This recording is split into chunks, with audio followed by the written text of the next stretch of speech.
Okay, this next part will, fingers crossed here, be pretty simple. Let's turn off fish face and all that good stuff and the curves. You know what? I don't need this square anymore. I'm just going to stick it in the curves group so I don't have to look at it.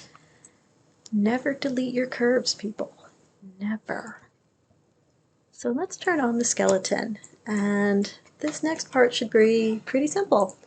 I'm going to do this with parent constraint, and I'm going to be sure that I am maintaining my offset. It's going to be curve first, joint second, and parent. And after you do that one time, you should be able to hit the G key. Nope. Can I? Can I hit the G key? No, because it's just opening my custom window. Fine, we'll do it this way. And now I should be able to just select the curve first, joint second, press the G key, and again, this should be really easy because everything should just line up, and this is going to take care of all of my influence objects. And I'll find out much later that I forgot half of them, and it's going to be okay, because this process is very forgiving. We're just making parent constraints. And again, you don't have to watch me do the whole thing. You just have to remember that in every single case, it's going to be curve first, joint second, and then you just run the parent constraint, which I'm doing by pressing G, and that's because I ran it through the Maya window, and the Maya window respects itself. Stupid Maya window. Not respecting my fancy custom window that I personally wrote. You do have to do this one at a time. You can't do some kind of massive selection because the constraint is always made on the active object, and if you just select a bunch of things all at once, it's just going to make one massive parent constraint on whatever the last thing is. So you do have to very carefully go through and one at a time, curve first, joint second, and then press G. So again, I'm not going to make you watch me do all of this. I'm going to pause the recording here and do the rest of it real quick, and then come back and just finish up with these curves.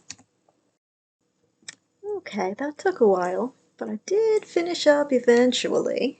So just to show you how I checked to make sure I was all done, here's my left facial feature connection joint, and as I go through it, I opened it by holding down the Shift key and then clicking on its little box, and that opened all of its children and their children too, and that way I could see that each joint had a constraint node listed next to it.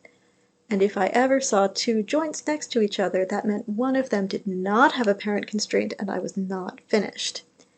And that was true until I got down to the eyelid connections. So this is the lower eyelid connection, and in this case, I have two joints, and then each of them has a parent. So now I'm looking for doubles, and anytime I don't see doubles, I need to stop and check.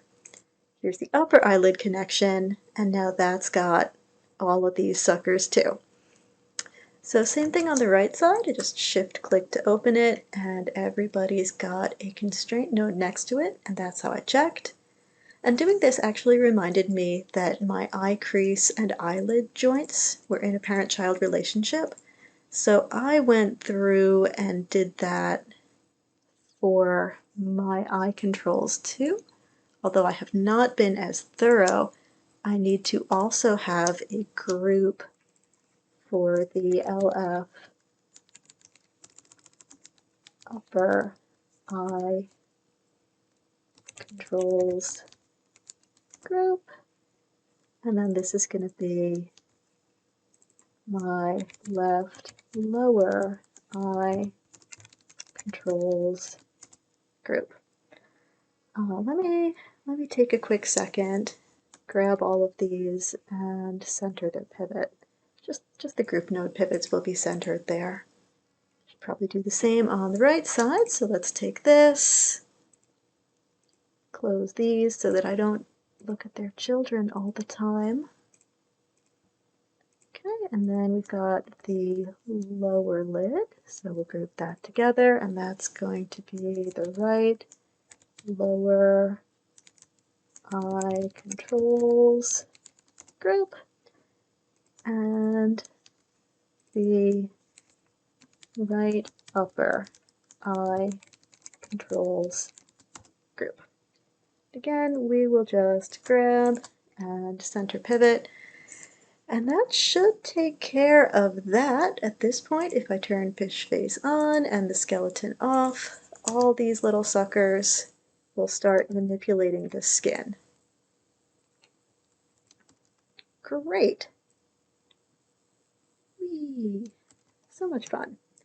So now I've given my artist the ability to dial in phonemes and also to maybe take a couple of these and you know what, I haven't tried this in a while, but let's set soft select mode to object and see if that will let me kind of do a soft select object thing. And now, yeah, let's pull this up and let's be kind of smiley on this one side as we make that wah. So good stuff. I can zero all that out, put it all back to normal. Hypothetically, maybe I'll just Control Z back. Did you even know? Did you know that in soft select mode you had an object option? Now you do. So yeah, all of these controls should work.